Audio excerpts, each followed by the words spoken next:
kok pasanganku nggak kayak gitu ya? Kok kehidupan kehidupan hubunganku tidak seperti itu Iya, dengan iya, iya. pasanganku ya? Mm-mm, Akhirnya akan menciptakan lagi konflik di dalam dirinya mm-mm. dan juga dengan orang lain. Oke, Yang tentunya paling dekat itu adalah dengan pasangan kita sendiri. oke. Baik. Tuh. Ini kelihatannya semakin menarik kalau kita ngomongin soal bagaimana akhirnya kita mengcompare dengan beragam video pendek yang seringkali muncul di media sosial. Karena kita juga perlu sadari Mbak Friska, seringkali kita pengennya ya udah nggak mengcomparison dengan video-video pendek yang ada di media sosial. Tapi banyak orang yang ngomong itu tiba-tiba lewat, itu nggak sengaja lihat dan pas dilihat kok rasanya ini bisa romantis ya, dan comparison tadi itu dari Mbak Friska yang tadi sempat disinggung gitu ya. Kok begitu lihat ke pasangan saya, kok nggak bisa seromantis dia ya. Nah ketika konten-konten ini nggak sengaja kita konsumsi Mbak Friska, apa yang sebenarnya bisa kita lakukan?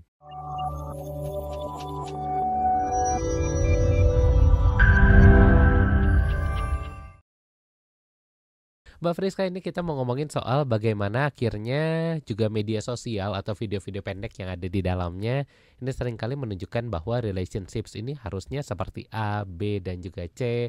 Dan kira-kira banyak orang juga yang mengidam-idamkan, kayaknya romantis sekali ya punya hubungan seperti itu. Oh, kelihatannya sangat idaman begitu untuk bisa memiliki hubungan seperti itu. Tapi menurut Mbak Friska sendiri, untuk hal-hal seperti ini sebenarnya relationships goals atau sebenarnya malah bisa menjadi toxic relationship, Mbak Friska? Oke, kalau bicara terkait dengan video-video pendek yang beredar, entah itu di aplikasi T, di Mm-mm. aplikasi I, Iya, atau di aplikasi-aplikasi yang lain ya, iya. mungkin pertama-tama kita bisa membahas dulu terkait data yang ada, terkait Mm-mm. data ada berapa sih jumlah orang, jumlah Mhm. individu yang menjadi pengguna aktif dalam media sosial hingga tahun 2025 bulan April ya. Mhm.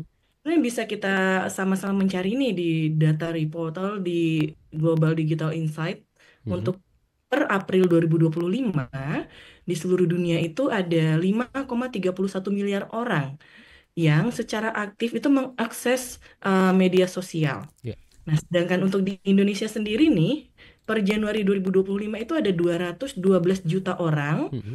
yang mana 15,1% dari populasinya itu atau berusia 25 hingga 34 tahun. Oke. Yang bisa kita bilang adalah usia produktif yang Mhm. juga sedang masa-masanya entah itu memiliki pasangan baik itu pacar Mhm. atau Mhm. juga yang sudah menikah begitu. Mhm. Oke, selanjutnya kita akan membahas terkait yang Mas bilang tadi tuh bahwa banyak ya di eh, media sosial, berbagai media sosial itu Mhm. ada loh konten kreator yang juga eh, kontennya itu berisi tentang hubungan dia dengan pasangannya. Iya. Kalau kita lihat, wah indah banget ya. Maksudnya Mhm. sedikit-sedikit ada surprise, Iya. sedikit-sedikit mereka honeymoon kemana, Mhm. jalan-jalan kemana. Lalu bercandaannya itu juga hal-hal yang bercandaan yang kalau orang bilang tuh romantis banget Iya. seperti itu ya. Mhm. Nah, hal-hal ini yang perlu kita pahami bersama bahwa ada beberapa aspek di psikologis ketika seseorang atau sebuah sepasang orang ya yang Mhm. dalam hubungan itu terus-menerus memperhatikan konten-konten seperti itu. Iya. Jadi kita akan membahas terkait ada aspek ekspektasi, ada Mhm. tentang aspek kepuasan hubungan dan juga konflik. Nah, ini ada beberapa teori-teori dalam psikologi seperti teori perbandingan sosial. Ini Mhm. menurut Festinger di mana individu itu sebetulnya kita nih Mhm. semuanya itu tuh memiliki dorongan Mhm. untuk mengevaluasi melalui perbandingan dengan orang lain. Jadi Iya. kita mengevaluasi diri kita, apakah diri kita pantas, apakah diri kita itu baik, atau diri Mhm. kita itu buruk itu dengan perbandingan. Iya. Nah, ketika kita terus-menerus menonton video dengan konten-konten yang sebuah hubungannya kayaknya relationship goal banget ya, Iya. Iya. Iya. unyu banget ya, Mhm. romantis banget ya, itu lama-kelamaan kita akan membuat kita untuk memperluas akses terhadap perbandingan diri kita, Oke. perbandingan relasi pasangan kita dengan pasangan lain. Oke. Seperti itu. Mhm. Nah, sebenarnya Mbak Friska dalam membandingkan seringkali juga kita di tengah-tengah masyarakat gitu ya, seringkali disuruh belajar dari relationship orang lain, Mbak Friska. Coba deh lihat ini bagaimana dulu mama sama papa, contohnya pacaran. Dulu mama papa tuh pacaran begini gini gini dan segala macam. Coba kamu lihat deh tuh kakakmu pacaran. Itu dia bisa loh pacaran sambil membangun sebuah bisnis misalnya atau sambil mengencourage satu sama lain. Kamu harusnya belajar banyak dari kakakmu. Nah, perbandingan ini kan ini kelihatan menjadi pisau bermata dua ya. Bagaimana kita bisa melakukannya? Apakah hal yang baik atau sebenarnya setiap orang tuh bisa menentukan standarnya masing-masing, Mbak Friska? Oke, perbedaannya seperti ini. Ketika kita mendengar ya, itu loh seperti kakakmu, itu loh Mm-mm, seperti mama papa dulu mm-mm, seperti ini, mm-mm, begitu kan. Yang terlihat adalah kalau kita memang benar-benar bisa melihat seperti kakakku kayak gitu, seperti itu. mm-mm, Tapi kita mm-mm. juga tahu bahwa kesehariannya bagaimana. Ya, Seperti itu. Lalu mm-mm, kalau kita dengar juga tentang orang tua dulu, mama sama papa seperti ini loh. Tapi kan mm-mm, yang mm-mm. terlihat adalah cuman imajinasi kita di bayangan kita Iya, saja. iya, Tapi iya. kalau kita mengakses video-video terkait konten sebuah hubungan yang Mm-mm, mm-mm, dimana di dalamnya itu selalu adem ayem, mm-mm, mm-mm, romantis, mm-mm, terus nah itu masuk ke ini mas ke landasan teori yang selanjutnya ya, mm-mm. terkait kepuasan, di mana Oke. ada namanya teori kognitif skematik Mm-mm, dalam relasi. mm-mm, Yang ini disebutkan bahwa video pendek itu sendiri itu membuat skema kognitif yang baru. mm-mm, Jadi seperti di otak kita tuh membuat skema baru yang tadinya belum ada tentang mm-mm. bagaimana sih sehubungan itu seharusnya dijalani. Oke. Itu seharus dijalanin. Nah, yang permasalahannya adalah hal ini itu bisa membuat benturan dengan Mm-mm. kenyataan dan Oke. menciptakan konflik baik itu intrapersonal maupun interpersonal. Di mana Mm-mm, ketika kita melihat, kita membuat skema di otak, oh seperti video si A nih mm-mm, dengan mm-mm, pasangannya, itu tuh jadi hal yang ternyata kalau uh, goalsnya dari sebuah hubungan itu seperti itu. mm-mm, Sedangkan ketika dia melihat dari kenyataannya, kok pasanganku nggak kayak gitu ya, kok kehidupan kehidupan hubunganku tidak seperti itu iya, dengan iya, iya. pasanganku ya, Mm-mm, akhirnya akan menciptakan lagi konflik di dalam dirinya mm-mm. dan juga dengan orang lain, Oke, yang tentunya paling dekat itu adalah dengan pasangan kita sendiri. oke. Baik. Tuh. Ini kelihatannya semakin menarik kalau kita ngomongin soal bagaimana akhirnya kita mengcompare dengan beragam video pendek yang seringkali muncul di media sosial. Karena kita juga perlu sadari Mbak Friska, seringkali kita pengennya ya udah nggak mengcomparison dengan video-video pendek yang ada di media sosial. Tapi banyak orang yang ngomong itu tiba-tiba lewat, itu nggak sengaja lihat dan pas dilihat kok rasanya ini bisa romantis ya dan comparison tadi itu dari Mbak Friska yang tadi sempat disinggung gitu ya. Kok begitu lihat ke pasangan saya, kok nggak bisa seromantis dia ya? Nah, ketika konten-konten ini nggak sengaja kita konsumsi, Mbak Friska, apa yang sebenarnya bisa kita lakukan? Yang bisa kita lakukan nggak Mas? Mm-mm, Iya, oke. Jadi yang bisa kita lakukan itu yang pertama tentu saja kita sadar akan mm-mm, tujuan dari konten tersebut. mm-mm. Kita harus tahu nih, ingat bahwa banyak konten video itu dibuat untuk hiburan, Oke. untuk mendapatkan atensi dari banyak orang. Karena Mm-mm, tentu saja mereka konten kreator membuat itu supaya viewersnya banyak dan mm-mm. mereka juga bisa ada tujuan komersial di dalamnya Oke. seperti itu.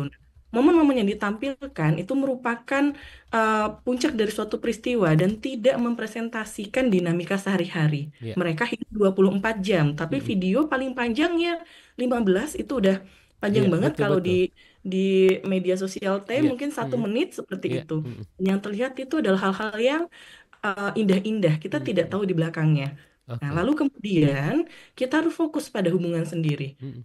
Kita alihkan fokus kita dari perbandingan dengan hubungan orang lain di media Mm-mm. sosial ke pengembangan dan penguatan hubungan kita sendiri. Mm-mm. Kita identifikasi dan kita hargai kekuatan serta keunikan dalam relasi kita. Iya. Tentu saja dengan pasangan kita, kita ada loh positifnya tuh apa ya? Maksudnya, oh hubunganku nih, oke mungkin tidak seromantis itu, tapi Mm-mm. eh, kami saling percaya, kami bisa saling memberikan penghargaan-penghargaan maupun dengan kata-kata. Mm-mm. Mm-mm. Oke, lalu kemudian yang ketiga kita berkomunikasi secara terbuka dengan pasangan. Oke. Nah, kita diskusikan bersama nih tentang pengaruh media sosial ini atau video ini terhadap persepsi kita dan persepsi pasangan terhadap hal tersebut. Mm-mm. Nah, lalu membangun pemahaman tentang apa hal-hal yang realistis dan hal-hal yang penting dalam hubungan kita. Jadi Hmm. sama-sama nih misalnya, ini sih sering dilakukan biasanya oleh pasangan dari pihak perempuan ya, Ya. mengirimkan video-video pendek yang Oh iya. cantik, Mm-mm. yang romantis-romantis Betul seperti betul. itu. Mm-mm. Supaya pasangannya lihat. Mm-mm. Cuman terkadang berhenti sampai ke share doang. Mm-mm. Atau berhenti ke sampai, kok kamu nggak gini ya, Mm-mm. seperti itu. Mm-mm. Tapi tidak berlanjut kepada mendiskusikan nih. Kira-kira Mm. ini bisa nggak ya sama-sama mempersatukan persepsi, ini Mm-mm. video tuh realistis nggak ya? Oke. Dan bisa kita terapkan di dalam hubungan kita atau tidak ya? Mm. Begitu. Lalu yang keempat, tentu saja dengan memprioritaskan kualitas interaksi kita secara nyata. Mm-mm. Nah, di mana kita harus menginvestasikan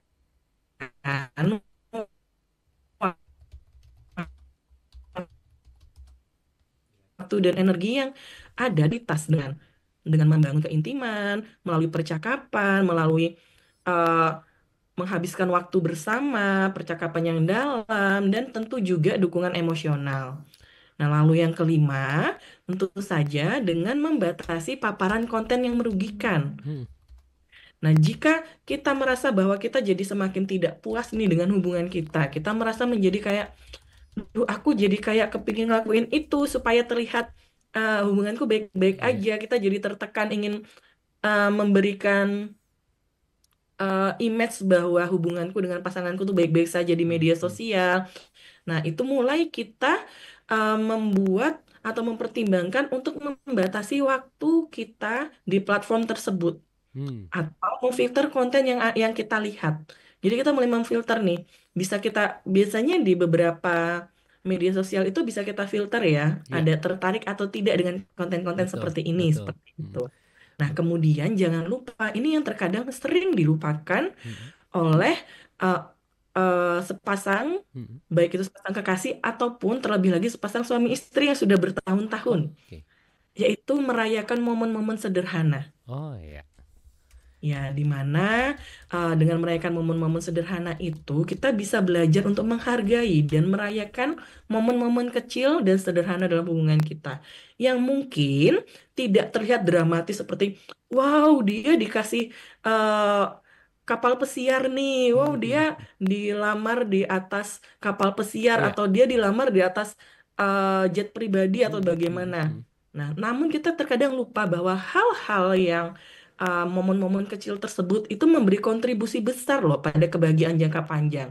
Misalkan, oke lah nih ya, suami kita itu bukan tipikal yang setiap bulan memberikan kejutan-kejutan dengan memberikan kalung emas Mm. atau Mm. barang-barang branded gitu. Mm. Kalau kita harus mengakses konten-konten video yang seperti itu, kemudian kita terkadang menjadi lupa nih, tidak merayakan hal-hal sederhana bahwa oke, suamiku nggak kayak gitu, tetapi suamiku ternyata mau loh bantu aku untuk cuci piring, Mm. mau loh bantu aku untuk memandikan anak, mau loh untuk walaupun dia sudah lelah pulang bekerja, kami bisa loh untuk ngobrol sekedar minum teh bareng, ngobrol Mm. dalam seperti itu. Iya, ini tentunya menjadi menarik bagaimana tadi langkah-langkah juga sudah dijelaskan oleh Mbak Friska seperti itu untuk bisa dilakukan bersama dengan pasangan.